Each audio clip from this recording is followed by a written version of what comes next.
की जय. बंद झालंय ते तुटलंय का?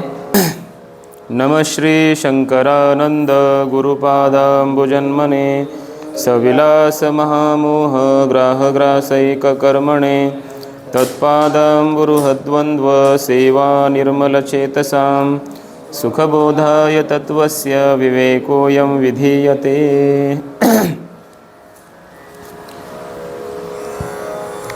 पंचदशीतील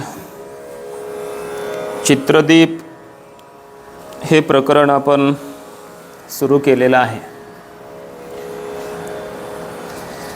20 श्लोकांचा विचार आपण आतापर्यंत केला आहे. या प्रकरणामध्ये वेदांतातील अनेक प्रक्रिया सांगितलेल्या आहेत. प्रतीतीला येणारं संपूर्ण हे जगत चित्र आहे. याचा अधिष्ठान ब्रह्मचैतन्य आहे आणि आपल्याच त्या आत्मरूप अशा ब्रह्मचैतन्याच्या अज्ञानामुळे आपल्याला जन्ममरणादी संसार प्राप्त झालेला आहे. अविद्येने प्राप्त झालाय म्हणजे तो विद्येनेच निवृत्त होणार. ती विद्या 2 प्रकारची सांगितलेली आहे, परोक्ष आणि अपरोक्ष. ब्रह्म आहे एवढंच ज्ञान होणं, स्वगत सजातीय विजातीय भेदरहित सच्चिदानंद घन जगत कारण असं ब्रह्म आहे. इथे परोक्ष ज्ञानम, याला परोक्ष ज्ञान असं म्हणतात. अहम ब्रह्म, असं ब्रह्म मीच आहे असं ज्ञान होणं, याला अपरोक्ष विद्या म्हटलेलं आहे. अहम ब्रह्मास्मी, मी वासुदेव तत्वता असं ज्ञान झालं पाहिजे. त्याशिवाय अज्ञानाची पूर्ण निवृत्ती होत नाही. विशेष ज्ञान म्हटलं याला. अज्ञान विशेष आहे, त्यामुळं विशेष अज्ञानाच्या निवृत्तीसाठी विशेष ज्ञान झालं पाहिजे. आणि विशेष ज्ञान म्हणजे साक्षात्कार. साक्षात्कार म्हणजे अहम ब्रह्मास्मी असं दृढ अपरोक्ष ज्ञान झालं पाहिजे. त्याकरिताच दृढ असं अपरोक्ष ज्ञान होण्याकरिता ग्रंथकार म्हणतात की इथून पुढे आम्ही आत्मतत्वाचं विवेचन करू. प्रतिज्ञा केली 17व्या श्लोकात आणि मग 18व्या श्लोकापासून दृष्टांतातून सांगायला सुरुवात केली. कशासाठी दृष्टांत? की आत्मा स्वरूपाने खऱ्या अर्थाने एकच आहे. आत्मनः पारमार्थिकम एकत्वम, आत्म्याच्या ठिकाणी एकत्व हे पारमार्थिक आहे म्हणजे सत्य आहे. आणि भेद जो प्रतीतीला येत आहे तो औपाधिक आहे, मिथ्या आहे असा याचा अर्थ आहे. हे समजावून सांगायचं आहे. कारण पहिल्यांदा तर आपल्याला हे आत्मे अनेक आहेत असं वाटतं. नाना आत्मे आहेत असा जो भ्रम आहे, भेद आपल्या बुद्धीमध्ये जो आहे आत्मस्वरूपासंबंधाने, तो भेद काढायचा आहे, अभेद प्राप्त करून द्यायचा आहे. एकाएकी अभेद सांगितल्यानं ज्ञान होणार नाही. याकरिता दृष्टांत दिलाय. जसं आकाश एकच आहे पण त्याचे प्रमुख असे मुख्य असे तरी औपाधिक दृष्टीने 4 प्रकार होतात. घटाकाश, महाकाश, जलाकाश आणि मेघाकाश. त्याप्रमाणे मूळ चैतन्य एकच आहे पण त्याचेही औपाधिक दृष्टीने म्हणजे उपाधीमुळे 4 भेद होतात. कूटस्थ चैतन्य, ब्रह्मचैतन्य, जीव चैतन्य आणि ईश्वर चैतन्य. मग हा दृष्टांत स्पष्ट केलेला आहे. पुढे म्हटले काय आहे? घटाकाश आणि महाकाश सर्वांना माहिती आहे, त्यामुळे विस्ताराने सांगण्याची गरज नाही. घट या उपाधीनं युक्त असणारं आकाश त्याला म्हणायचं घटाकाश आणि घटादी उपाधीनं युक्त नसलेलं आकाश म्हणजे महाकाश. हे प्रसिद्ध आहे. म्हणून या संबंधाने स्पष्टीकरण न करता जलाकाश म्हणजे काय याचं स्पष्टीकरण केलं काल 19व्या श्लोकात. घट या उपाधीनं युक्त आहे आकाश, बरोबर. त्या घटामध्ये पोकळी आहे, नंतर पाणी भरलं, त्या पाण्यामध्ये प्रतिबिंब पडलं. कोणाचं? साभ्र नक्षत्र आकाशाचं. मेघसहित या नक्षत्रांसहित आकाशाचं जे प्रतिबिंब आहे त्या आकाश प्रतिबिंबाला म्हटलं जातं जलाकाश. समजतंय ना? एखाद्या घटामध्ये असणारं जे पाण्यामध्ये पडलेलं आकाशाचं प्रतिबिंब याला म्हणायचं जलाकाश. असं जलाकाशाचं लक्षण केलं. त्यानंतर मेघाकाश सांगितलेलं आहे. हे महाकाशामध्ये मेघमंडल आहेत, अनेक प्रकारचे मेघ आहेत. त्या मेघामध्ये पाणी आहे, पाण्यामध्ये पुन्हा प्रतिबिंब आहे. नक्षत्रासहित आकाशाचं प्रतिबिंब पडलेलं आहे. त्या प्रतिबिंब रूप आकाशाला म्हणायचं मेघाकाश. समजलं? असं लक्षण मेघाकाशाचं केलं. आता या संबंधाने पूर्वपक्षी शंका करतोय बघा. थोडं आता लक्ष एकाग्र करा. किमान 10 श्लोक आपले रोज झाले पाहिजे. किमान म्हणतो, म्हणजे 15 झाले तर काही अडचण नाही, पण 9 होता कामा नाही. 9 नाही झाले पाहिजे. तसं आपण ते दत्तबुक डेपोमध्ये जातो पुस्तकं घ्यायला, त्याला म्हटलं ना अहो थोडे कमी करा ना, कमी जास्त करा ना, तो म्हणतो 1 रुपया जास्त द्या, कमी नका देऊ. तसं इथं आपल्याला कमीत कमी 10-11 श्लोकाच्या पुढं झाले पाहिजे. मोठं प्रकरण आहे. ऐका आता, पूर्वपक्षी शंका करतोय. श्लोक नंबर 21ची अवतरणिका. ननु मेघजलस्य अप्रतीयमानत्वात् नभसः तत्र कथम प्रतिबिंबितत्वज्ञानम इति आशंक्या. सरळ शंका. मेघ दिसतात हो, पण त्या मेघामध्ये पाणी आहे आणि त्या पाण्यामध्ये जे नक्षत्रांसह आकाशाचं प्रतिबिंब पडलंय त्याला तुम्ही मेघाकाश म्हणता, बरोबर ना? पण मेघ दिसतो प्रत्यक्ष प्रमाणाने, पण त्या मेघामध्ये पाणी दिसत नाही ना. इथून कशाहून पाणी आहे तिथं? समजतंय ना? अशी केली शंका. नभसह तत्र कथम प्रतिबिंब तत्वज्ञानम. मग पाणीच जर त्या ठिकाणी आहे की नाही हे प्रत्यक्ष नाही, तर मग त्या पाण्यामध्ये आकाशाचं प्रतिबिंब पडलं आणि त्याला मग मेघाकाश म्हणायचं. हे जे व्याख्या करणं आहे हे पुढं नंतर, हे तर सिद्ध होणारच नाही त्याला म्हणायचं आहे पुढचं. पण मेघामध्ये पाणीच कशावरून आहे हे आधी सिद्ध करा. समजतंय ना? झाली शंका? कळाली? इथून दिसतं पाणी आहे का? मेघामध्ये दिसत नाही. मग आहे का नाही हे कळालं पाहिजे. यासाठी ग्रंथकार सांगतायत पुढच्या श्लोकात बघा. मेघांशरूपमुदकं तुषाराकार संस्थितं तत्र ख प्रतिबिंबोऽयं नीरत्वादनुमीयते.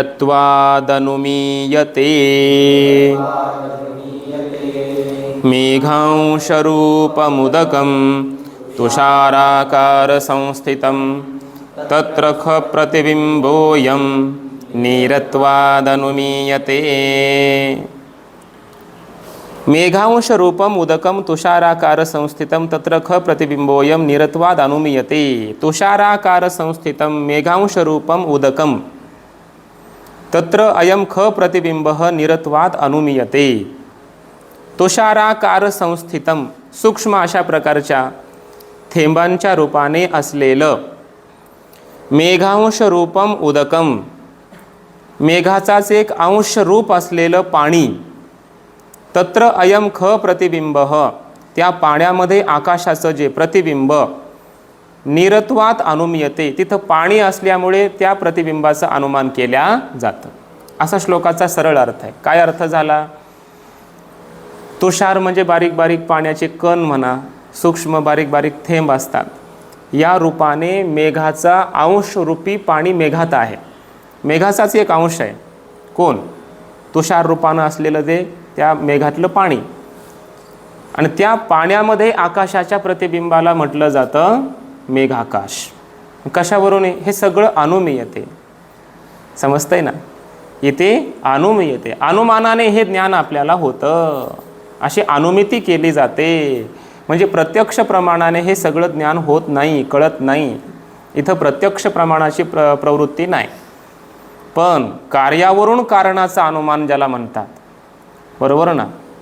कार्यावरून कारणाचं अनुमान ज्याला म्हणतात, त्या अनुमानाने मेघामध्ये पाणी आहे हे सिद्ध होतं, आणि पाणी आहे त्यामुळं प्रतिबिंब आहे हेही अनुमानाने सिद्ध होतं. ज्या अर्थी वृष्टी झाली, टीकेमध्ये स्पष्ट करणार आहे, ज्या अर्थी पुन्हा पाऊस पडला, याचा अर्थ मेघामध्ये अगोदर पाणी होतं असं मानावं लागेल ना. जर नसतं तर पुन्हा पाऊस झाला असता का? ज्या अर्थी पाऊस झाला, वृष्टी झाली, याचा अर्थ मेघात पाणी होतं हे मानावं लागतं. कार्यावरून कारणाचं अनुमान झालं, आणि मग ज्या अर्थी पाणी होतं हे आधी सिद्ध झालं अनुमानाने. तर दुसरं अनुमान होतं, जिथं जिथं पाणी आहे तिथं तिथं प्रतिबिंब पडतं. मेघातलं पाणी तर स्वच्छच असणार, बरोबर ना. तिथं काय कोणी घाण करायला पृथ्वीवरची माणसं नाहीत, त्यामुळं तिथं पाणी स्वच्छच आहे मेघातलं, आणि त्या मेघातल्या स्वच्छ पाण्यामध्ये प्रतिबिंब आकाशाचं होणारच आहे, बरोबर ना. हे सुद्धा पुढं काय आहे? अनुमान. म्हणजे दोन अनुमान. ज्या अर्थी पाऊस पडला याचा अर्थ मेघात पाणी आहे, आणि ज्या अर्थी पाणी आहे याचा अर्थ प्रतिबिंब आकाशाचं आहे, असं मेघाकाश अनुमानाने सिद्ध होतं. समजलं? मेघस्थ जलस्य प्रत्यक्षेण अनुपलंभेपी त्या मेघामधलं पाणी प्रत्यक्ष प्रमाणाने जरी उपलब्ध होत नसलं तरीसुद्धा वृष्टीलक्षणेन मेघे वृष्टीलक्षण कार्येण मेघे तदुपादानम उदकम सूक्ष्मावयवरूपम अस्ति इति अनुमीयते. पाऊस पडला, वृष्टी झाली, अशा प्रकारच्या कार्यावरून त्या मेघामध्ये त्या वृष्टीचं उपादान कारण समजते ना. वृष्टी म्हणजे पाऊस पडणं. ह्या पाऊस पडण्याचं उपादान कारण काय? मेघातलं पाणी, बरोबर ना. मेघात पाणी नसतं तर पुढं वृष्टी झाली असती. मग वृष्टीरूपी कार्याचं उपादान कारण कोण आहे? मेघातलं पाणी. या कारणाचं अनुमान होतं. आणि ते पाणी तिथं कसं होतं? सूक्ष्म अवयव रूपम, ते मेघाचाच एक सूक्ष्म अवयव या रूपाने तिथं ते पाणी होतं हे मानावं लागतं, असं अनुमान करावं लागतं. उदकत्वेन एव, आणि मग पाणी आहे यावरूनच हेही सिद्ध होतं की लिंगेनं, म्हणजे या हेतूने, पाणी आहे या हेतूनेच, कारणानेच प्रतिबिंबत्वम अपि, आकाशाचं प्रतिबिंबसुद्धा मग त्या पाण्यामध्ये मानावं लागतं. हे सुद्धा अनुमानानेच अनुमान केलं बघा. विमतम म्हणजे मतांतराचा विषय असलेलं जलम, जल आकाश प्रतिबिंबवत भवितुम अर्हती. ते जे जल आहे मेघामध्ये ते आकाशाच्या प्रतिबिंबानं युक्त आहे असं मानावं लागेल. का बरं? जलत्वात, कारण तिथं जल आहे म्हणून. घटगत जलवत, घटातील पाण्याप्रमाणे. घटामध्ये पाणी आहे तर मग त्या पाण्यात प्रतिबिंब आकाशाचं पडतं की नाही, त्यालाच आपण जलाकाश असं नाव दिलेलं आहे. तसं तिथंही मग मेघामध्ये पाणी आहे, पाणी आहे तर पाण्यामध्ये मग प्रतिबिंबही मानावं लागतं. त्याला म्हणायचं मेघाकाश. इति अनुमानेन मेघांशरूपे जले अपि आकाश प्रतिबिंब सद्भाव अवगम्यते इत्यर्थः.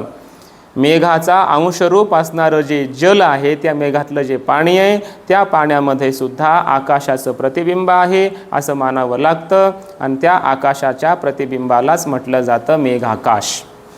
झालं इथवर बघा. एवं अशा प्रकारे दृष्टान्तभूतम आकाश चतुष्टयं व्युत्पाद्य दार्ष्टान्तिके प्रथमोद्दिष्टं कूटस्थं व्युत्पादयति.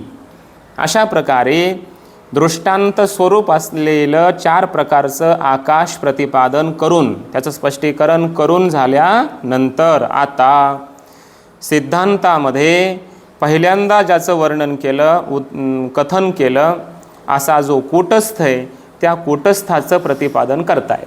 4 प्रकारच्या चैतन्यामध्ये पहिल्यांदा निर्देश केला होता कूटस्थ चैतन्याचा. म्हणून अगोदर कूटस्थ चैतन्य म्हणजे काय या संबंधी सांगतायत ग्रंथकार. कूटस्थ चैतन्याचं लक्षण या 22व्या श्लोकात केलंय. अधिष्ठानतया देह द्वयावच्छिन्न चेतनः कूटवन्निर्विकारेण स्थितः कूटस्थ उच्यते. अधिष्ठानतया देह द्वयावच्छिन्न चेतनः कूटवन्निर्विकारेण स्थितः कूटस्थ उच्यते. अधिष्ठानतया देहद्वयावचिन्न चैतनः कूटवन् निर्विकारेण स्थितः कूटस्थः उच्यते. अधिष्ठान या रूपाने, अधिष्ठानतया कुणाचं? देहद्वय, दोन देह आहेत. कोणते? स्थूल देह आणि सूक्ष्म देह. या दोन देहांनी अवच्छिन्न या उपाधीनं युक्त असलेलं जे चैतन्य, की जे या दोन देहाचं अधिष्ठान या रूपाने आहे. समजतंय ना? या दोन देहरूपी उपाधीचं जे अधिष्ठान या दृष्टीनं या दोन देहांनी युक्त असणारं जे चैतन्य, त्याला म्हणायचं कूटस्थ चैतन्य. म्हणजे कूटस्थ का म्हणतात? कूटवत निर्विकारेण स्थितः अतः कूटस्थः इति उच्यते. त्या लोहाराच्या ऐरणीप्रमाणे निर्विकार आहे. लोहार त्या ऐरणीवर अनेक अवजारं निर्माण करतो. ऐरण ज्यों का त्यों राहते, तिच्यावर काही आघात होत नाही, तिला काही होत नाही, बरोबर ना? ती जशास तशी राहते. तसं या स्थूल आणि सूक्ष्म या दोन उपाधींनी युक्त आहे चैतन्य, पण यांच्या धर्मांनी ते लिप्त होत नाही, बरोबर ना? सुख दुःख सूक्ष्मदेहाचे धर्म आहेत, पण या सुख दुःखांनी आत्मा लिप्त होत नाही. देहामध्ये कृती कर्म क्रिया होत आहेत, पापपुण्य होत आहेत, निर्माण होत आहेत, कर्म घडत आहे इंद्रियादिकांनी शरीराने, पण आत्म्याला ते काही लागत नाही. आत्मा असंग निर्विकार आहे, म्हणून आत्म्याला एक नाव आहे कूटस्थ. समजतंय ना? कूटस्थ, कूटवत स्थितः इति कूटस्थः असा याचा अर्थ होतो. लोहाराच्या कूट म्हणजे आयरन, त्या आयरणीप्रमाणे स्थित आहे, म्हणजे निर्विकार या रूपानं स्थित आहे, म्हणून आत्म्याला कूटस्थ म्हणतात. समजलं? काय लक्षण झालं कूटस्थ चैतन्याचं? दोन देहांनी युक्त असलेलं, दोन देहांच्या उपाधीने युक्त असलेलं, दोन देहांचं अधिष्ठान या रूपाने असलेलं जे चैतन्य, त्याला म्हणायचं कूटस्थ चैतन्य. ते कूटस्थ का? लोहाराच्या ऐरणीप्रमाणे निर्विकार या रूपाने स्थित आहे, म्हणून त्याला कूटस्थ म्हणतात. समजलं? टीका. पंचीकृत अपंचीकृत भूतकार्यत्वेन स्थूल सूक्ष्म रूपस्य देहद्वयस्य अविद्याकल्पितस्य आधारतया वर्तमानत्वेन ताभ्याम अवच्छिन्नः आत्मा कूटस्थः इति उच्यते. पंचीकृत आणि अपंचीकृत अशा पंचमहाभूतांचं कार्य असल्यामुळे स्थूल आणि सूक्ष्म या दोन देहांनी युक्त असलेलं चैतन्य, बरोबर ना? पंचीकृत पंचमहाभूतांचं कार्य कोण? स्थूल देह. अपंचीकृत पंचमहाभूतांचं कार्य कोण? सूक्ष्म देह. अशा पंचीकृत आणि अपंचीकृत पंचमहाभूतांचं कार्य या रूपाने स्थूल सूक्ष्म रूप, स्थूल आणि सूक्ष्म रूप असणारे दोन देह, देहद्वय.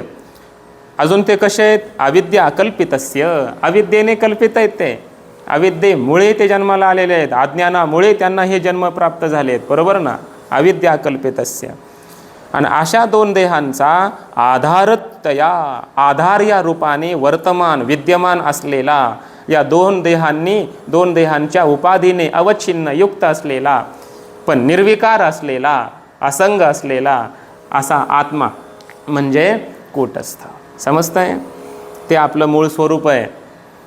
तत्र कूटस्थ शब्द प्रवृत्तौ निमित्तमाह. अशा आत्मस्वरूपाला कूटस्थ या शब्दाची प्रवृत्ती का झाली याचं निमित्त सांगतायत, कारण सांगतायत. का कूटस्थ म्हणतात? कूटवत निर्विकारेण स्थितः कूटस्थः म्हणून. एवं कूटस्थं व्युत्पाद्य, अशा प्रकारे कूटस्थाचं स्पष्टीकरण करून जीवस्य कूटस्थे कल्पित बुद्धी प्रतिबिंबकत्वेन तत्पक्षपातित्वात तम व्युत्पादयति. जीव चैतन्य जे आहे, आता दुसरं चैतन्य कोणतं आहे? जीव चैतन्य. कूटस्थ चैतन्य झालं ना, आता जीव चैतन्याचा भला मोठा विस्तार केलाय पुढं. का? कूटस्थ चैतन्य कळालं, जीवाचं काही कळतच नाही, ह्याचं काही खरंच नाही ना. कोणता जीव कसा, कोणता जीव कसा, आणि या जीवाविषयीची अनेक प्रकारची मतांतरं आहेत पुन्हा. त्यामुळे जीवाचा मोठा विस्तार केलेला आहे. बघा, जीव चैतन्य जे आहे ते कूटस्थाच्या ठिकाणी कल्पित असलेल्या बुद्धीमध्ये प्रतिबिंब या रूपाने आहे. समजताय ना? जीव चैतन्य कसं आहे? बुद्धिस्थ प्रतिबिंब चिदाभास ज्याला आपण म्हणतो, बुद्धीमध्ये जे कूटस्थाचं प्रतिबिंब झालेलं आहे त्याला काय म्हणतात? जीव चैतन्य. असं असल्यामुळे तत्पक्षपातित्वात त्या कूटस्थाचाच एक पक्षपाती आहे. कोण? जीव. शेवटी कुणाचा पक्षपाती होईल? तो कुणाच्या पक्षामध्ये वळेल? तो शेवटी कूटस्थाच्या. कारण त्या चिदाभासासमोर दोन तत्व आहेत. एक बुद्धी आहे, ज्या बुद्धीमध्ये तो आहे चिदाभास जीव, ती बुद्धी एक आहे. आणि दोन, तो चिदाभास ज्याचा आहे ते मूळ चित चैतन्य कूटस्थ आहे. मग त्यानं पक्षपाती कुणाचं व्हावं? कूटस्थाचं व्हावं ना. हां, बाबा म्हणत असतात एखाद्याला कोण आहे, बापाकडं प्रॉपर्टी आहे पूर्ण, त्यानं बापाचं पक्षपाती व्हावं ना. पण नाही, तो चिदाभास जो आहे तो आईचा पक्षपाती होतो. आणि आई कुणाला करतो? मानलेली आई. ही काय खरी आई थोडीच आहे त्याची. खरी आई कोण आहे ना? काय तो भेटे माऊली आत्मा. ज्ञानोबाराय म्हणतात ना, जये भेटे आटे खेवी आटे डिंडिमा संसारिका, पै प्रियाची परमसीमा तो भेटे माऊली आत्मा. प्रियाची परमसीमा माऊली. असा माऊली कोण आहे? आत्मा आहे. पण त्याचा पक्षपाती होत नाही, बुद्धीचा पक्षपाती होतो. मानलेली आई म्हणतो आणि घरच्या आईला सोडून देतो. अशी बरेचसे लोक आहेत, घरच्या मायबापांना सांभाळत नाहीत, बाहेर येऊन भाषण देतात, तुम्ही माझे मायबाप आहात, तुम्ही माझी आईसारखे, तुम्ही माझ्या बापासारखे, तुम्ही माझ्या बहिणीसारखे, तुम्ही माझे भाऊच आहात. बंधुत्वाची भावना करतो आणि घरी विचारत नाही घरच्यांना कोणालाच. असं असू नये. जीव हा जो आहे तो खऱ्या अर्थाने कूटस्थाचा पक्षपाती आहे. त्याचा पक्ष पण कूटस्थाचाच आहे बरं. खऱ्या अर्थाने त्यानं कितीही म्हणू द्या बुद्धी माझी, आणि बुद्धीच्या मागं जाऊ द्या, शेवटी चिदाभास कुणाचा आहे? कूटस्थाचा आहे. त्या चिदाभासामध्ये जो प्रकाश आलाय, विशेष प्रकाश म्हणजे चिदाभास आहे. विकारी प्रकाश, भले तो विकारी झाला बुद्धीच्या मागं लागून, पण तो जो प्रकाश आहे तो कुणाचा आहे? मूळ चैतन्य प्रकाशरूप आहे, कूटस्थ, म्हणून ह्याच्यामध्ये प्रकाश आला. जसं आरशामध्ये सूर्याचं प्रतिबिंब पडलं, बरोबर ना, आणि आरशातून ते पुन्हा भिंतीवर पडलं. आता सूर्याच्या प्रकाशापेक्षा भिंतीवर दोन प्रकाश, सूर्याचा एक प्रकाश आहे आणि त्या आरशातून आलेला एक सूर्याचाच प्रकाश आहे, पण आरशातून आलाय. आता विशेष कोण आहे? भिंतीतला प्रकाश, आपलं त्या आरशातून आलेला प्रकाश, कवडसा म्हणतो आपण त्याला. प्रकाश विशेष आहे की नाही? पण तो विशेष जरी त्या आरशातून आलाय म्हणून विशेष झाला असला, मुळात कोणाचा आहे? सूर्याचाच आहे ना. म्हणून आरशातलं प्रतिबिंब कुणाचा पक्ष घेईल? सूर्याचा. त्यानं कितीही म्हणू द्या आरसा माझा, आरसा माझा, आरसा माझा, आरशाचा पक्षपाती होऊ द्या, त्यानं किती म्हणू द्या, पण तो आहे सूर्याचाच पक्षपाती. हे त्यालाही माहिती नाही. यद्यपि हे त्यालाही माहिती नाही की मी सूर्याचाच पक्षपाती आहे, त्याच पक्षातला आहे. तसं जीवाचं होतं, तसं जीवाचं आहे. आता आपल्याला ही ज्ञान होत आहेत, हे चिदाभासाची किरण आहेत. बुद्धीच्या द्वारा तसं आरशातून विशेष प्रकाश बाहेर आला सूर्याचा, तसं कूटस्थ चैतन्याचा विशेष प्रकाश बुद्धीतून चिदाभास रूपाने बाहेर येतो. चिदाभास हा विशेष प्रकाश. मग रूपाचं ज्ञान, स्पर्शाचं ज्ञान, जगाचं ज्ञान, हे जे सगळं होत आहे ना बुद्धीच्या द्वारा, चिदाभासाला ही ज्ञान होत आहेत. चिदाभासाचा हा विशेष प्रकाश आहे. चिदाभासाला वाटतं मी बुद्धिमान आहे म्हणून मला हे ज्ञान होत आहे. समजतंय ना? मी कोण आहे? बुद्धिमान आहे, सगळं शिकलंय मी, अभ्यास केलाय, बुद्धी आहे माझ्या ठिकाणी म्हणून मला हे ज्ञान. अरे बाबा, बुद्धी जड आहे. तू किती बुद्धिमान हो, तुझं मूळ स्वरूप कूटस्थ चैतन्य पाठीमागं प्रकाश रूप आहे. त्याचा प्रकाश जर तुझ्याकडे आला नसता तर बुद्धीतून काय बाहेर पडलं असतं? समजतंय ना? बुद्धीतून कोणतं ज्ञान आलं असतं? म्हणून हे त्यालाही माहिती नाही. अज्ञानामुळं म्हणतो बुद्धिमान आहे, मी बुद्धीचा आहे, बुद्धीचा पक्षपाती म्हणतो, पण तो असतो खऱ्या अर्थानं कूटस्थाचा पक्षपाती. कूटस्थामुळं त्याचं अस्तित्व आहे. सूर्यच नसेल, आकाशात प्रतिबिंब पडेल त्याचं. पण प्रतिबिंबाचा सर्वात मोठा एक धर्म असतो बिंबाधीनत्व.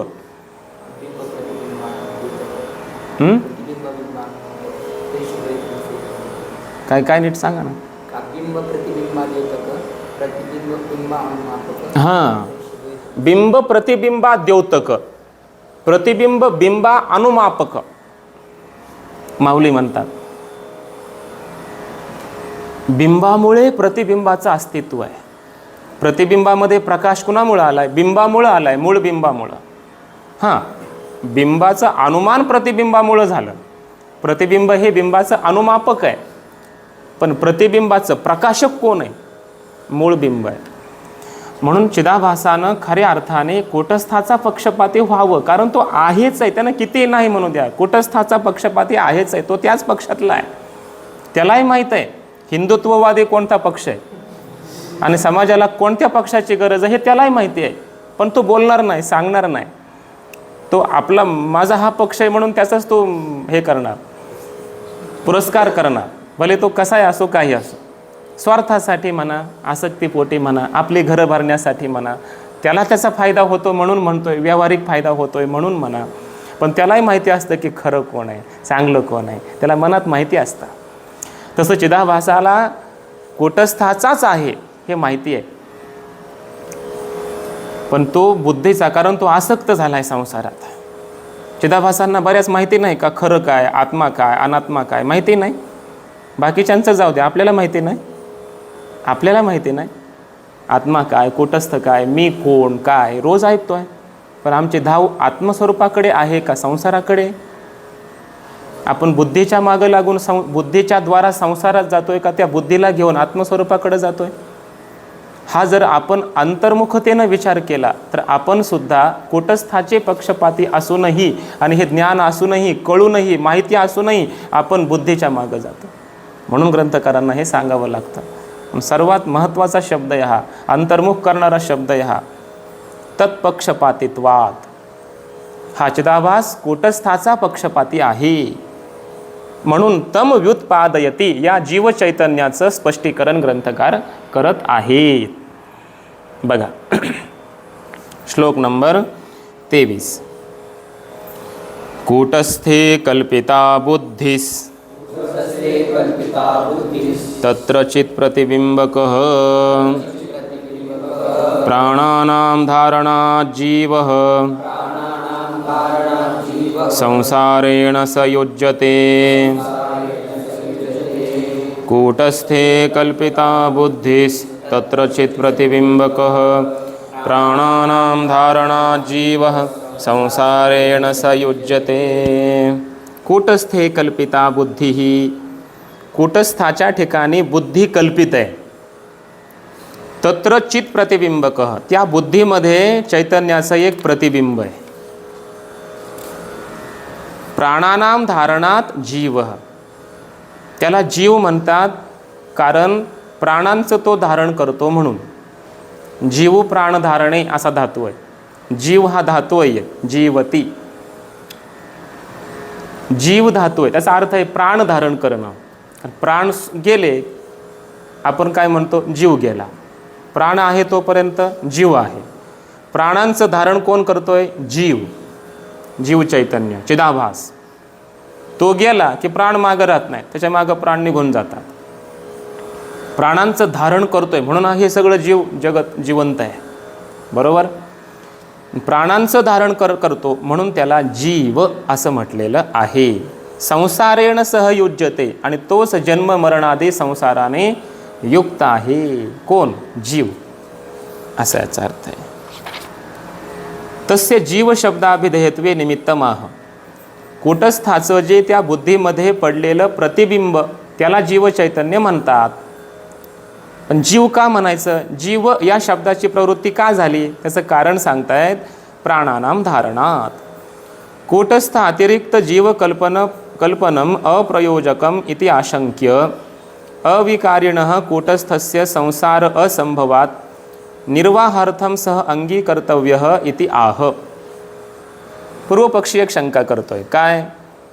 कूटस्थाहून अतिरिक्त अशा जीवाची कल्पना करणं निष्कारण आहे म्हटले, अप्रयोजक आहे, निष्फल आहे. कूटस्थ माना ना, कूटस्थाचं पडलेलं बुद्धीतलं प्रतिबिंब त्याला म्हणायचं चिदाभास, त्याला म्हणायचं जीव. त्या जीवाला काय मानायची गरज आहे? कूटस्थ एकटा मानला बस झालं. समजताय ना? अशी झाली शंका. उत्तर देत आहेत की कूटस्थ हा अविकारी आहे, निर्विकार आहे, त्याला कुठला संसार नाही, विकार नाही. बरं, संसार तर प्राप्त झालाय ना, जन्म मरणाला कोण प्राप्त होतं? मग याची संगती लावण्याकरता जीव चैतन्याचा अंगीकार करावा लागतो. सहसंसारेण युज्यते, तो जीव संसारानं युक्त आहे, कूटस्थ नाही, म्हणून जीव मानावा लागतो. हे उत्तर दिलं. ननु जीव अतिरिक्त कूटस्थ अस्ति चेत किमिति न प्रतिभासते इति आशंक्य. पुन्हा दुसरी शंका केलेली आहे की जीवाहून अतिरिक्त, भिन्न, वेगळा जर कूटस्थ म्हणून कोणी आहे तर मग का त्याची प्रतीती होत नाही, का त्याचा अनुभव येत नाही? अमुक अमुक याला, या भागाला कूटस्थ म्हणतात. समजताय ना? जीवाची अनुभूती येते. कशी येते? कारण तुम्ही आता सांगितलं सहसंसारेण युज्यते. जन्मवान, मरणवान, सुखी, दुःखी, करता, भोगता या रूपाने जीवाची प्रतीती आहे, असा जो म्हणतो तो जीव. मग ठीक आहे, जीवच माना, कूटस्थ कशाला मानता? का बरं? कूटस्थाची प्रतीतीच येत नाही. काय करतो तो कूटस्थ? कुठली अनुभूती अशी आहे की त्या अनुभूतीवरून आपण कूटस्थाचा अनुमान करावं? सांगा बरं. चालतो यावरून जीव आहे, बोलतो जीव आहे, मी म्हणतो जीव आहे, जीवाची अनुभूती त्यामुळे होते, तो जीव आहे सगळा, विकारी जीव आहे. मग कूटस्थ निर्विकार आहे म्हणता, म्हणजे कुठलाच विकार नाही, म्हणजे त्याचा अनुभव पण येणार नाही. मग त्याचा अनुभव नाही, प्रतीती नाही त्याची, मग कूटस्थ मानता कशाला? पण आहे तर प्रतीती कशी आहे सांगा, अनुभव तुमचा सांगा कूटस्थाविषयी. म्हणजे कूटस्थाच्या अस्तित्वावरच केलेली ही शंका आहे, म्हणजे आपल्या मूळ स्वरूपाच्याच अस्तित्वावर केलेली ही काय आहे? शंका आहे. समजलं ना शंका? आता बघा उत्तर देत आहेत. जीवेन तिरोहितत्वात इति सदृष्टांत माह. का बरं त्याची प्रतीती येत नाही कूटस्थाची? कारण जीवाकडून तो तिरोहित झालाय, तिरोभूत झालाय, अभिभूत झालाय, दडपलेला आहे, झाकून गेलेला आहे. समजतंय ना? जसं सूर्याचा प्रकाश आला की तो जो काजवा आहे तो प्रतीतीला येतो. जाऊ द्या काजव्याचं, आकाशामध्ये मोठे मोठे तारे असतात, भरपूर आहेत, रात्रीच्या वेळी चमचम चमचम चमकतात. दिवस उगवला दुपारी 12 वाजता, सांगा आता कुठला तारा कुठं आहे? दिसतो का? नाही दिसत. नाही का? नाही म्हणायची सोय नाही. दिवस मावळला की लगेच चमकतात, कळतात, दिसतात, प्रतीतीला येतात. याचा अर्थ दिवसा ही तारे आहेतच, पण प्रतीती का येत नाही? सूर्येण अभिभूतत्वात, सूर्याच्या प्रकाशाने त्या ताऱ्यांना काय केलंय? अभिभूत केलंय. तसं जीवाने मी मी मी त्याचा एवढा मोठा प्रपंच आहे. कुणाचा? जीवाचा, अहंकाराचा, कर्तृत्वाचा. या जीवाच्या भ्रामक अशा कर्तृत्वामुळे तो कूटस्थ सामान्य असलेला आत्मा बिचारा अभिभूत झाला, दडपला गेला. त्याचं ज्ञान जीवाला होत नाही, प्रतीती येत नाही, आहे पण येत नाही, असं दृष्टांत पूर्वक सांगतात. दृष्टांतही सांगतात आणि त्यानुसार हा सिद्धांतही सांगतायत. बघा, जलव्योम्ना घटाकाशो यथा सर्वस्थिरोहितः तथा जीवेन कूटस्थः सोऽन्योन्याध्यास उच्यते. जलव्योम्ना घटाकाशो यथा सर्वस्थिरोहितः तथा जीवेन कूटस्थः सोऽन्योन्याध्यास उच्यते. जलव्योम्ना यथा, ज्याप्रमाणे जलव्योम्ना, व्योमन म्हणजे आकाश, जलाकाशाकडून घटाकाशः सर्वः तिरोहितः, जलाकाशाच्या द्वारा घटाकाश तिरोहित केल्या जातात. दृष्टांत दिलाय तसं. तथा जीवेन कूटस्थः तिरोहितः, तसा जीवाकडून कूटस्थ तिरोहित झालेला आहे. दृष्टांत माहिती आहे? घटाकाश म्हणजे काय? घटामध्ये असलेला आकाश. आता घटामध्ये पाणी भरलं, पाण्यामध्ये आकाशाचं प्रतिबिंब पडलं, त्याला म्हटलं जातं जलाकाश. बरोबर? जलाकाश आता पाणी असल्यामुळं पाण्यातलं प्रतिबिंब दिसायला लागलं स्पष्ट, जलाकाशाची प्रतीती आली. पण जलाकाश असते काली सुद्धा त्या घटामध्ये घटाकाश नाही का? पण येतं का प्रतीतीला?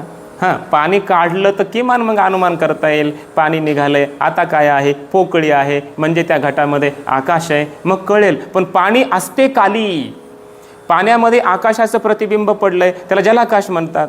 त्या घटामध्ये बघितलं, आकाशाचं प्रतिबिंब दिसलं, त्याला जलाकाश म्हणतात. जलाकाशाची स्पष्ट प्रतीती यायला लागली, पण जलाकाशाची प्रतीती येत असताना तिथं त्या घटामध्ये जलाकाशच आहे का? घटाकाश नाहीच आहे का? घटाकाश नसतं तर जलाकाश असतं का? समजतंय ना? घटाकाश नसतं तर जल भरता आलं असतं का? जल नसतं, जलात प्रतिबिंब दिसलं असतं का?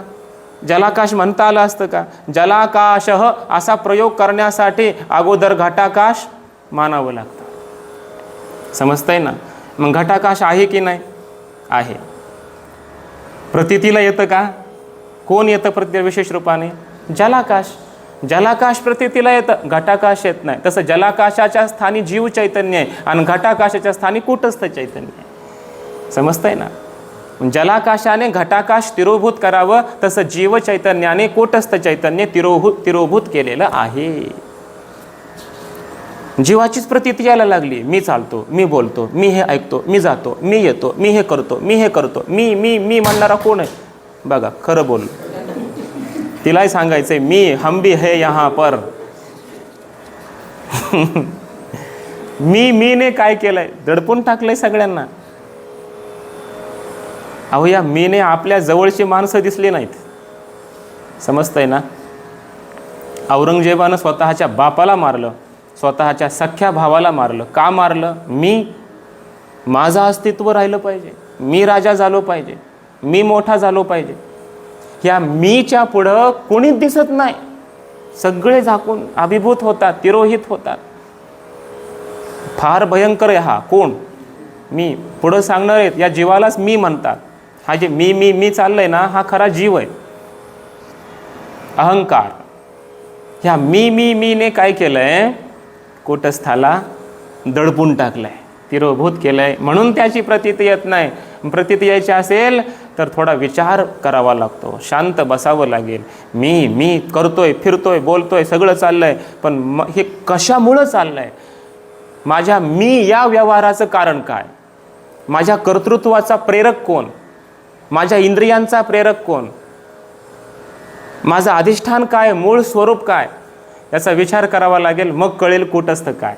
समजतंय ना? ते अंतर्मुख वृत्तीचं काम आहे, बहिर्मुखांचं हे काम नाही आहे. बहिर्मुख अशा जीवाने कूटस्थाला तिरोभूत केलंय आणि यालाच म्हटलं जातं मग अन्योन्याध्यास. बरोबर ना? सह अन्योन्याध्यासः उच्यते. यालाच अन्योन्याध्यास म्हटलं जातं. अन्याचा, अन्य ठिकाणी केलेला अध्यास. मला वाटतंय मागे आपण पाठ सुरू केला तेव्हा आयह पिंडाचं, तप्त आयो गोलकाचं उदाहरण देऊन हा अन्योन्याध्यास सांगितला होता आपण. फार मोठा विस्तार केलता. आयो गोलकाचे धर्म अग्नीवर येतात, अग्नीचे धर्म त्या आयो गोलकावर येतात. अग्नीच गोल आहे म्हणतो. गोल कोण आहे? लोखंडाचा गोळा, तो गोल आहे. अग्नी कसा गोल आहे म्हणतो. अग्नी गोल असू शकत नाही, अग्नीला आकार नसतो. काय पोळलं रे? लोखंड पोळ. अरे लोखंड पोळत नसतं. लोखंडाचा धर्म आहे का चटका देणं, पोळणं, दाह करणं? अग्नीचा धर्म आहे. प्रतीतीला कुठं आला? लोखंडात. लोखंडाचा धर्म गोलाकार, अग्नीमध्ये प्रतीतीला आला. अन्योन्याध्यास, अन्यस्य अन्यस्मिन अध्यास. समजतंय ना? तसं जीवानं काय केलं? आपले सगळे अध्यास कूटस्थावर घातलेत आणि कूटस्थाचे काही धर्म जीवामध्ये आलेत. मिश्रण झालंय दोघांचं. याला म्हटलं जातं अन्योन्याध्यास. याला क्षीरनीर विवेक करावा लागेल. मग राजहंसाप्रमाणे विवेकशील बनावं लागेल. मग कळेल चिदाभासाचे धर्म वेगळे, कूटस्थाचे वेगळे, देहाचे वेगळे, अंतःकरणाचे वेगळे. हे समजण्यासाठी विवेकशील व्हावं लागेल. आहे कोणाचा धर्म आहे? कूटस्थाचा. जीव काय म्हणतो? मी आहे. मी म्हणजे जीव, मी आहे म्हणजे जीव आहे म्हणतो. कूटस्थाचं आहे पण चिदाभासात आलं. ज्ञान हा धर्म कोणाचा आहे? चैतन्य कोणाचं स्वरूप आहे? कूटस्थाचं. मी ज्ञानी म्हणतो. कोण? जीव. काय म्हणतो? मी ज्ञानी. ज्ञानी आहे आपण, एवढा अभ्यास केला, एवढं शिकलो, हे ज्ञान कुणाला आहे? मला आहे. स्वतःला ज्ञानी म्हणतो. चिदाभास ज्ञानी नाही आहे. ज्ञान हा धर्म चिदाभासाचा नाही आहे. ज्ञान हे स्वरूप कूटस्थाचं आहे. पण आलं कुठं? चिदाभासा. बरोबर ना? मी पाहतो, मी ऐकतो, मी बोलतो असं म्हणत असताना हे पाहणं, बोलणं, चालणं धर्म कोणाचे आहेत? इंद्रियाधिकांचे आहेत. मी म्हणतो, आत्मस्वरूपावर तो अध्यारोपित करतो. मी जन्माला आला. जन्माला कोण? देह आला, आत्मा येत नाही. कोण मेला? मी मेलो. मरण धर्म आत्म्याचा आहे का? नाही. आत्म्यावर अध्यारोपित केला. देहादिकांचे धर्म आत्म्यावर, आत्म्याचे धर्म देहादिकांवर, चिदाभासावर. याला म्हणायचं अन्योन्याध्यास. असा अन्योन्याध्यास झालाय, मिश्रण झालंय, याला अविवेक म्हणतात. असा अविवेक झालाय आणि त्यामुळे कूटस्थ तिरोभूत झालेला आहे. समजतंय? ननु एतत् तिरोधानम न क्वापि शास्त्रे प्रतिपादितम इति आशंक्य तस्य अन्योन्याध्यास शब्देन अभिधानात मैवम इति आह. पूर्वपक्ष म्हणतो कूटस्थाचं जे तिरोधान झालंय म्हणता जीवाकडून, हे असं शास्त्रामध्ये कुठे काही प्रतिपादन नाही केलेलं. उत्तर देत आहेत, शास्त्रामध्ये यासाठी एक पारिभाषिक शब्द आहे अन्योन्याध्यास. अन्योन्याध्यास या शब्दाने हेच सांगायचं आहे की कूटस्थ तिरोभूत झालाय. कूटस्थाचं ज्ञान जीवाला होत नाही, कळत नाही, प्रतीती येत नाही, विशेष रूपाने प्रतीती होत नाही, म्हणजेच त्याला अन्योन्याध्यास झालेला आहे. ननु अयमेव अध्यासः चेत अस्य कारणरूपा अविद्या वक्तव्या इति आशंक्य. पूर्वपक्ष म्हणतो ठीक आहे, हा जर अन्योन्याध्यास आहे तर या अन्योन्याध्यासाचं कारण रूप कोण आहे? अविद्या, मूळ अज्ञान, आपल्या स्वरूपाचं अविद्या. कारण अविद्येमुळे अध्यास झाला. पुढे सांगा अविद्या, स्पष्टीकरण करा त्या अविद्येचं. उत्तर देत आहेत, जीव कूटस्थयोः संसार दशायाम भेद अप्रतीतिरेव अविद्या इति आह. जीव आणि कूटस्थ यांच्यामध्ये संसार दशेमध्ये भेदाची अप्रतीती होणं. बरोबर ना? जीव आणि कूटस्थ यांचं भेदज्ञान न होणं म्हणजे विवेक न होणं. जीव वेगळा, कूटस्थ वेगळा, यांचं यथार्थ स्वरूप काय हे न कळणं, यालाच म्हणतात अविद्या. असा अविद्या शब्दाचा अर्थ सांगितला. आता बघा बरं कसं कसं कसं पुढचा विषय यायला लागला. कूटस्थ चैतन्याचं निरूपण झालं, त्यानंतर जीव चैतन्य आलं, याचं लक्षण केलं. जीव का म्हणतात हे सांगितलं, जीवाला संसार आहे हे सांगितलं. मग कूटस्थ कशाहून मानायचा? जीवच माना. कूटस्थ मानावा लागतो का? त्याच्या अधिष्ठानावर तर जीव आहे म्हणून. मग का प्रतीती येत नाही? तिरोभूत झालाय म्हणून. तिरोभूत कसा झाला? जलाकाशाने घटाकाश व्हावं तसं तिरोभूत झाला. यालाच अन्योन्याध्यास म्हणतात. तिरोभूत झाला, अन्योन्याध्यास म्हणतात. याचं कारण काय? अविद्या, अज्ञान. अविद्या काय आहे? तिचं काय स्वरूप आहे? तर जन्म मरणादी या संसार दशेमध्ये, बद्ध कालामध्ये, बरोबर ना, बद्धतेच्या कालामध्ये जीवाचं स्वरूप आणि कूटस्थाचं स्वरूप यथार्थ रूपाने न कळणं, भिन्न भिन्न रूपाने न कळणं, हे न कळणं काय? अविद्या. यालाच काय म्हणायचं? अविद्या. असा अविद्या शब्दाचा अर्थ सांगताय. अयम जीवो न कूटस्थम विविनक्ति कदाचन अनादिरविवेकोऽयं मूला विद्येति गम्यताम्. अयम जीवो न कूटस्थं विविनक्ति कदाचन अनादिरविवेकोऽयं मूला विद्येति गम्यताम्. अयम जीवः कूटस्थं कदाचन न विविनक्ति. हा जो जीव आहे तो कूटस्थाला कधीही यथार्थ रूपाने जाणत नाही.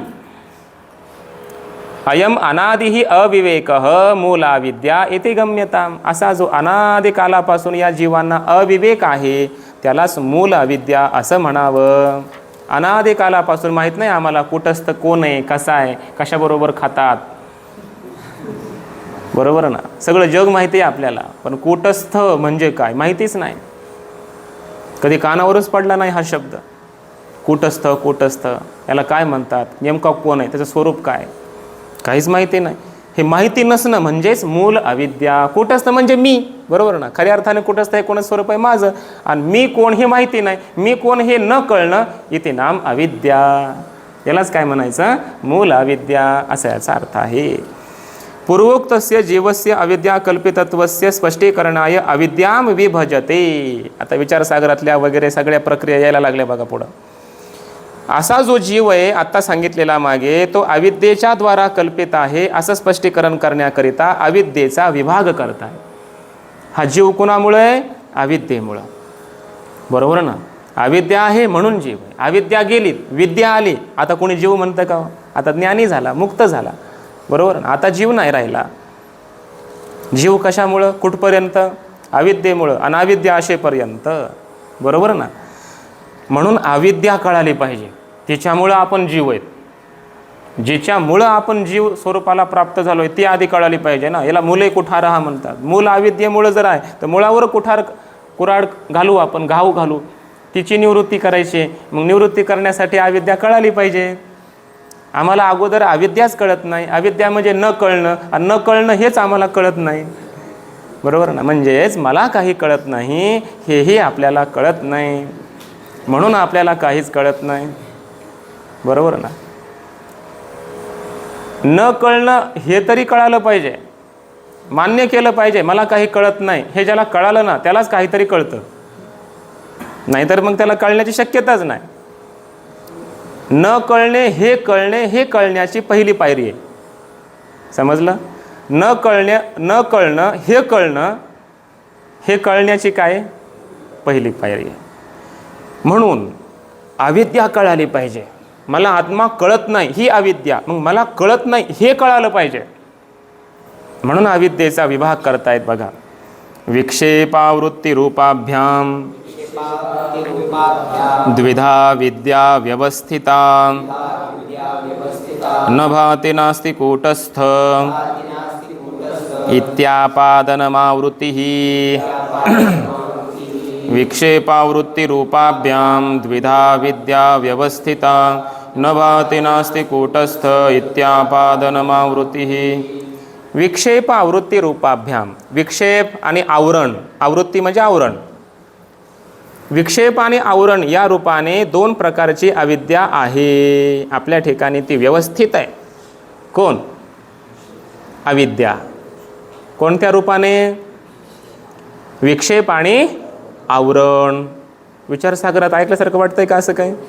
आवरण, विक्षेप असं काही मला वाटतंय सुरुवातीलाच ऐकलं असेल, पहिल्याच तरंगामध्ये, पहिल्याच पानावर ऐकलं असेल अधिकारी सांगताना, बरोबर ना. मल, विक्षेप, आवरण आता आठवलं असेल.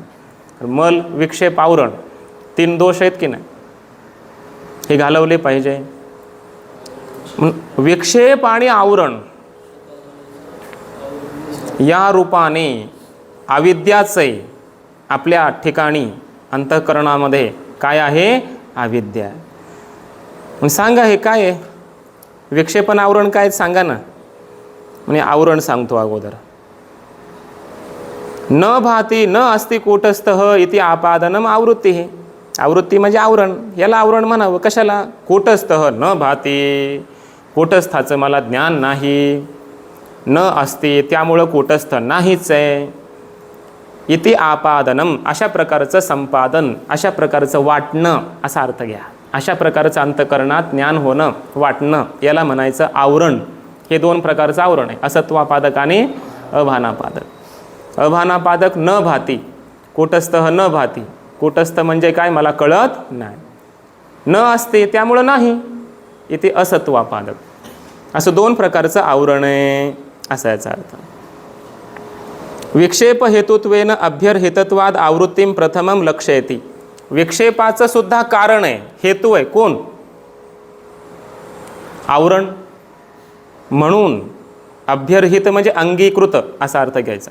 विक्षेपाचं सुद्धा हेतू कारण या रूपाने आवरण हे अंगीकृत आहे, अंगीकारलंय वेदांतामध्ये. म्हणून अगोदर आवरणाचं लक्षण करताय. विक्षेपाच्या अगोदर आवरणाचं. का बरं? विक्षेपाचंही कारण कोण आहे? आवरण. म्हणून अगोदर आवरणाचं लक्षण करतायत ग्रंथकार. आवरण बरं, वरण नाही. कूटस्थ न भाती न प्रकाशते न अस्ति च इति व्यवहार हेतु आवरणम इत्यर्थ. कूटस्थाचं मला ज्ञान नाही, कूटस्थ नाही असं दोन प्रकारचं आवरण आहे. बरोबर ना. अशा व्यवहाराचं कारण त्याला म्हणायचं आवरण.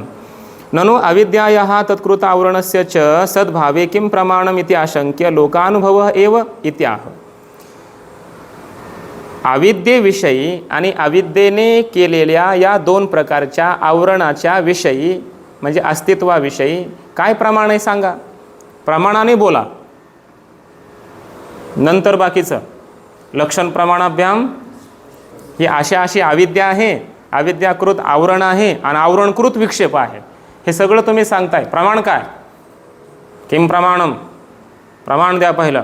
एखादा मंत्र सांगा फडदेशी, काय ते वेदातला वगैरे बोलो, प्रमाण बोलो. उत्तर देतायत भवद अनुभव हा एव. तुझा अनुभवच प्रमाण आहे म्हटले. अनुभव काय, प्रमाण काय वेगळे द्यायची गरज आहे. प्रत्यक्षाशी काय द्यावे ते प्रमाण, तुझा अनुभवच प्रमाण आहे हे उत्तर देत आहेत ग्रंथकार पुढच्या श्लोकात. अज्ञानी विदुषा पृष्टः कूटस्थं न प्रबुध्यते न भाति नास्ति कूटस्थ इति बुद्ध्वा वदत्यपि. अज्ञानी विदुषा पृष्टः. एखाद्या विद्वानाने अज्ञान्याला विचारलं. काय विचारलं सांग. कूटस्थः नाम किम. कूटस्थ म्हणजे काय तुला काही माहिती आहे का. गावाकडं समजा गेलात तुम्ही आणि एखाद्या गावाकडच्या माणसाला तुम्ही सहज विचारलं, का रे तुला कूटस्थ कळतो का माहिती आहे का. तुम्ही असं विचारलं, कुठं असतं हा कुठं असतो. तो काय म्हणेल, कूटस्थम न प्रबुध्यते. तो कूटस्थाला जाणत नाही, त्यामुळे तो काय म्हणतो, कूटस्थ न भाते, मला कूटस्थ कळत नाही, त्यामुळं न. अरे कूटस्थ वगैरे काय नसतं.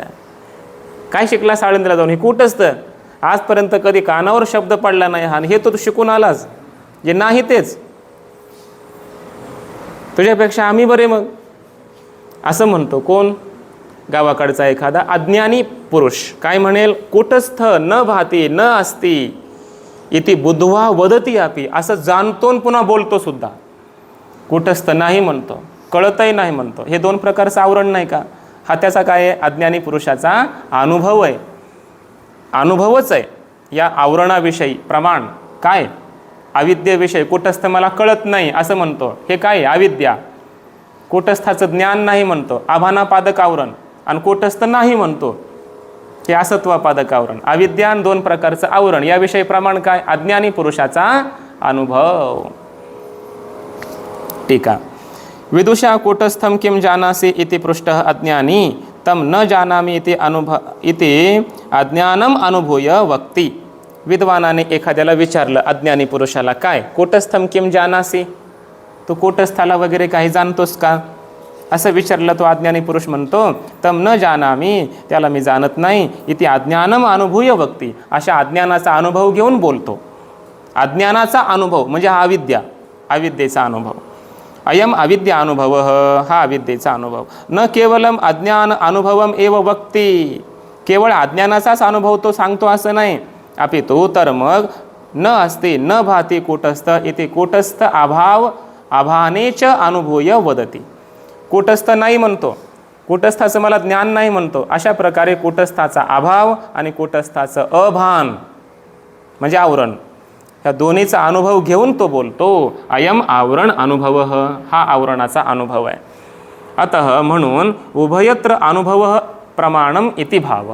या दोन्हीच्या अस्तित्वाविषयी, कुणाकुणाच्या, अविद्येच्या दोन प्रकारच्या आवरणाच्या, या दोघांच्या अस्तित्वाविषयी अज्ञानी पुरुषांचा अनुभवच प्रमाण आहे असं उत्तर दिलं. ननु भवन्मते आत्मनः स्वप्रकाशत्वात् तस्मिन् अविद्या न उपपद्यते तेजस्तिमिरयोरिव विरुद्ध स्वभावत्वेन तयोः संबंध अनुपपत्तेः. अविद्याभावे च तत्कृतम् आवरणं दुर्निरूप्यं स्यात्. तदाभावे च तन्मूलकस्य विक्षेपस्य असंभवः विक्षेपाभावे च ज्ञाननिवर्त्यस्य अनर्थस्य अभावात् ज्ञानवैयर्थ्यं ततः तत्प्रतिपादकं शास्त्रम् अप्रमाणं स्यात् इति आशंक्य एतत् सर्वं पूर्वोक्तानुभवबाधितम् इति आह. पूर्वपक्षानं शंकेची मालिकाच सांगितली. म्हणजे आपल्या मतामध्ये आत्मा कसा आहे? स्वयंप्रकाश. मग स्वयंप्रकाश असल्यामुळे स्वयंप्रकाश ज्ञानरूप अशा आत्मस्वरूपाच्या ठिकाणी अविद्या राहणं शक्य आहे का? अविद्या अंधकार आहे, अज्ञान आहे. ज्ञानरूप आत्म्यामध्ये अज्ञानरूप अविद्या राहील का? तो म्हणतो नाही. तोच म्हणतो नाही राहू शकत. मग अविद्या न उपपद्यते, प्रकाश अंधकाराप्रमाणे त्यांचा संबंध एका ठिकाणी कधी येणं शक्य नाही. त्यामुळं ज्ञानरूप आत्म्यामध्ये अज्ञानरूप अविद्या राहणं शक्य नाही. कोण म्हणतो? पूर्वपक्षी. मग जर अविद्या नाही तर मग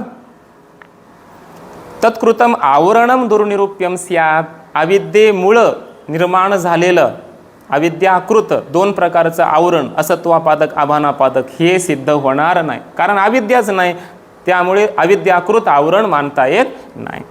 आवरण नाही तर मग आवरण मूलक असा पुढचा विक्षेप जन्म मरण करता भोगता जगत संसार हा सर्व विक्षेप पुढं निर्माण होणार नाही. मग विक्षेप जर नाही तर ज्ञान निवर्त्य असा विक्षेप नाही, अनर्थच नाही, संसारच सिद्ध होणार नाही. विक्षेप नाही म्हणजे तर ज्ञानाला वैयर्थ्य आलं. ब्रह्मज्ञान प्राप्त करायची काय गरज आहे? ब्रह्मज्ञानाला जर वैयर्थ्य आलं तर मग या ब्रह्मज्ञानाचं प्रतिपादन करणारे शास्त्र अप्रमाण होतील, व्यर्थ झाले, निष्प्रयोजन झाले. हे काय झाले? शंका. समजतंय ना? म्हणजे शास्त्राची गरज नाही का? शास्त्रातून ब्रह्मज्ञान होतं, त्या ब्रह्मज्ञानाचीच गरज नाही. म्हणजे ब्रह्मज्ञानाची काय गरज नाही?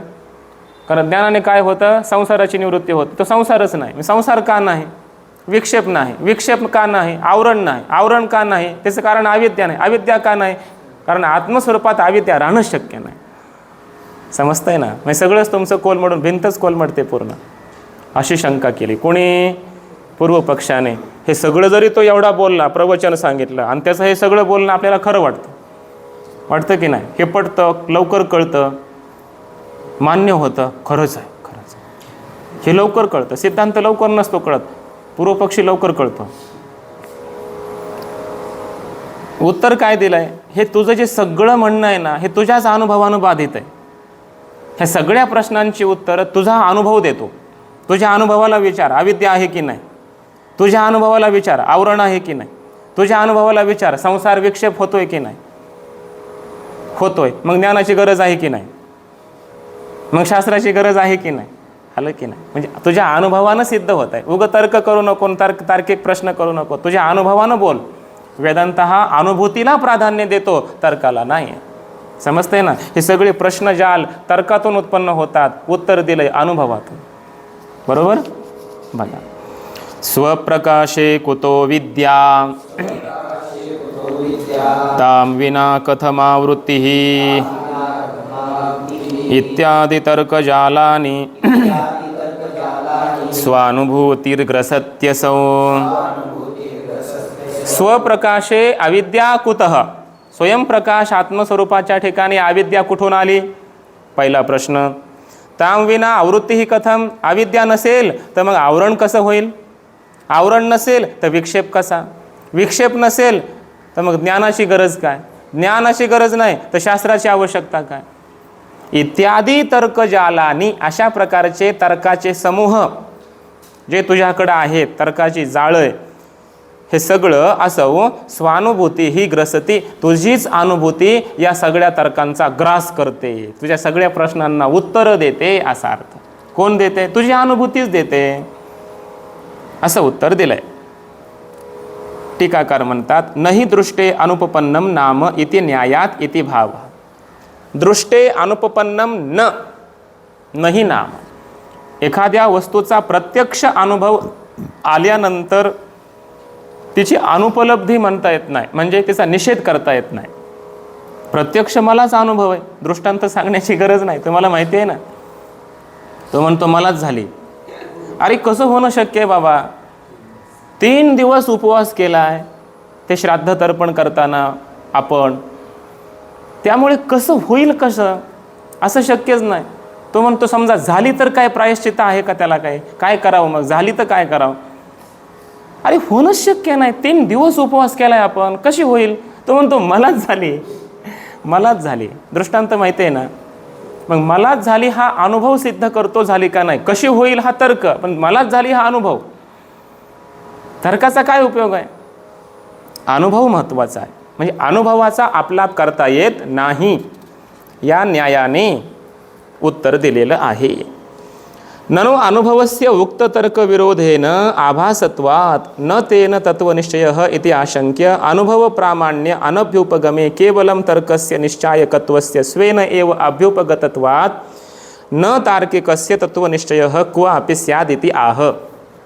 पूर्वपक्षी म्हणतोय, पण तुम्ही म्हणताय अनुभवाने हे सगळे उत्तरं मिळतील, पण तुम्ही जो अनुभव सांगताय ना, हा अनुभवच आभासिक आहे, मिथ्या आहे. कारण आम्ही जे तर्क केलेत या तर्काच्या विरोधी आहे. कोण? अनुभव, आपलाच अनुभव. पण आम्ही जो तर्क आता केलेत, स्वप्रकाशे कुतो अविद्या वगैरे, हे जे तर्क आहेत आमचे, हे अनुभवाच्या काय आहेत, विरोधी आहेत. आणि म्हणून तुमचा अनुभवच आभासिक आहे. मग तत्वनिश्चय कसा होणार, सिद्धांत कसा कळणार, असं कुणी केला, शंका केली. कुणी? पूर्वपक्षाने. उत्तर देत आहेत, बाबा आपल्या प्रत्यक्ष अनुभवाचा तो आपलाप करायला लागला आणि तर्काचा अंगीकार करायला लागला, तर्क निश्चायक आहे असं मानायला लागला. अशा तार्किकाला कधीही तत्वाचा निश्चय होणार नाही. कारण स्वतःच्या अनुभूतीचा आपलाप करायचा आणि बौद्धिक तर्कांना स्थान द्यायचं, अशा तार्किकाला सिद्धांताचा निश्चय कसा होईल. तुला कधीच निश्चय होऊ शकत नाही. पण तर्कापेक्षा अनुभव प्रमाण हे प्रबल आहे, आपला अनुभव महत्त्वाचा आहे, असं उत्तर त्याला दिलंय. स्वानुभूताव विश्वासे तर्कस्याप्यनवस्थितेः कथं वा तार्किकं मन्यस् तत्वनिश्चयमाप्नुयात्. स्वानुभूतौ अविश्वासे, स्वतःच्याच अनुभूतीवर विश्वास नाही. तर्कस्यापि अनवस्थितेः, आणि तर्क तर अस्थिर असतो. हे सगळ्यांनी मान्य केलेले सिद्धांत आहेत. तर्कस्य अनवस्थानात सूत्र आहे. तर्क कधी बलवत्तर तर्क आला की निर्बल जो दुर्बल तर्क आहे तो बाधित होतो, दुसरा तर्क सिद्ध होतो. कितीतरी उदाहरणं सांगता येतील, पण आता वेळ नाही आपल्याकडे. पृथ्वी चपटी का गोल याविषयी तर्क झाले, तर्काने सिद्ध केलं अगोदर. अजूनही त्या बायबलमध्ये वगैरे लिहिलेलं आहे, ग्रंथामध्ये त्यांच्या, काय की पृथ्वी कशी आहे, चपटी आहे, असंच लिहिलं आहे. त्यांच्याच एका विद्वानाने फार मोठा आणखी अभ्यास केला, चिंतन केलं, त्यानं सांगितलं पृथ्वी गोल आहे. त्याला मरावं लागलं, मारलं त्याला. आणि पुन्हा त्यांनीच आणखी सांगितलं की नाही, त्याचं म्हणणं खरं होतं, म्हणलं पृथ्वी गोलच आहे. समजतंय ना. म्हणजे प्रबल तर्क आला की दुर्बल तर्क बाधित होतं. पुढचा अभ्यास केला, आणखी नवीन शोध लागले, मागचे शोध नष्ट होतात. तर्क स्थिर नसतो कधीच, तर्काचं ज्ञान अस्थिर आहे. म्हणून तर म्हटले अनुमानाचे नि पैसे कळले की रैसे. कळलं वाटतं, कळलं मला, अनुमानाने कळालं असं वाटतं. दुसरं अनुमान चांगलं प्रबल आलं की मग कळतं की मला नव्हतं कळालं. अरे खरंय मग पुढचं मान्य करतो, असा याचा अर्थ आहे. समजलं ना. म्हणजे तर्क अस्थिर असतो आणि स्वतःच्या अनुभूती तू कधी मानत नाहीस, स्वतःच्या अनुभूतीवर तुला विश्वास नाही आणि तर्क मानतोस, आणि तर्क तर अस्थिर असतो. त्यामुळे स्वतःला तार्किक स्वतः म्हणून घेणारा तू तत्वनिश्चय कथम आपणूयात, तुला सिद्धांताचा निश्चय कसा होईल, होणारच नाही. आणि करायचं असेल तर स्वतःच्या अनुभूतीनुसार तर्क कर, असं सांगतायत पुढच्या श्लोकात. बुद्ध्यारोहाय तर्कश्चेन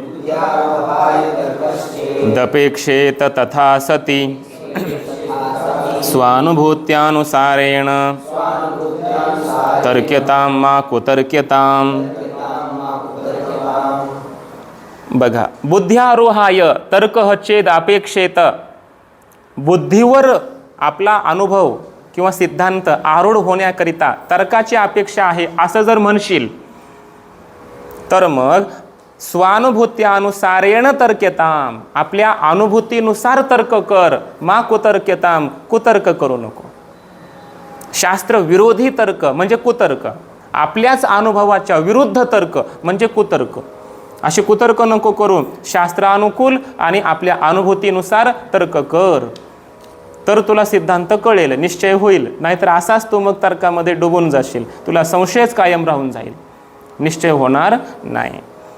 ननु अनुभवः तत्वनिश्चायकः एव तथापि अनुभूयमानस्य अर्थस्य संभावितत्वज्ञानाय तर्कः अपि अभ्युपेतव्यः इति आशंकाम् अनुद्य तर्हि अनुभव अनुसारेण एव तर्कः वर्णनीयः न तद्विरोधेन इति आह. पूर्वपक्षी म्हणतोय, जरी अनुभव हा तत्वनिश्चायक असला तरीसुद्धा आपण ज्याचा अनुभव घेतोय तो सिद्धांत सिद्ध करण्याकरिता, दृढ करण्याकरिता तर्काची सुद्धा गरज आहे, तर्कही मानला पाहिजे. अशा प्रकारच्या शंकेचा अनुवाद करून याला उत्तर दिलंय. मग अनुभवानुसार तर्क कर, बरोबर ना? तर्क कर, पण कसा? अनुभवानुसार तर्क कर, असं उत्तर या प्रस्तुत श्लोकामध्ये दिलेलं आहे. बाकीचा विषय उद्या. पुंडलिक वरदा हरी विठ्ठल श्री